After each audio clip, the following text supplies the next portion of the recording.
एक और अहम खबर यह है कि शहबाज शरीफ खानदान के खिलाफ मनी लॉन्ड्रिंग रेफरेंस पर समाअत हुई है। नैब ने शहबाज शरीफ के दामाद की गिरफ्तारी मतलूब ना होने का बयान दे दिया है।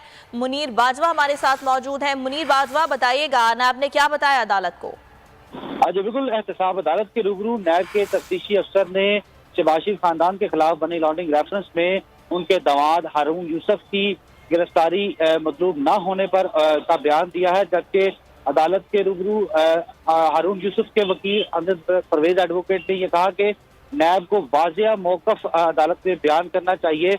और नैब के तफ्तीशी अफसर ने यह कहा कि चेयरमैन नैब ने उनके वारंट गिरफ्तारी मनसूख नहीं किए, ताहम बतौर तफ्तीशी अफसर वो ये कह सकते हैं कि उन्हें इनकी गिरफ्तारी मतलूब नहीं है।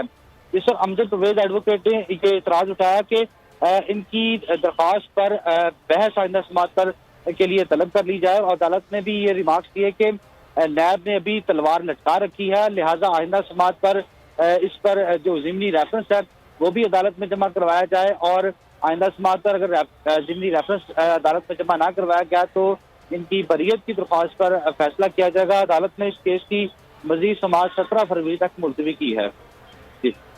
ठीक है, हमारे साथ ही मौजूद रहिएगा। मुनीर बाजवा हमें आगाह कर रहे हैं। शहबाज शरीफ खानदान के खिलाफ मनी लॉन्ड्रिंग रेफरेंस पर समाअत हुई है और नैब ने शहबाज शरीफ के दामाद की गिरफ्तारी मतलूब ना होने का बयान दे दिया है। मुनीर बाजवा, बहुत शुक्रिया आपका। आम खबर से आपको आगाह करेंगे। तोशा खान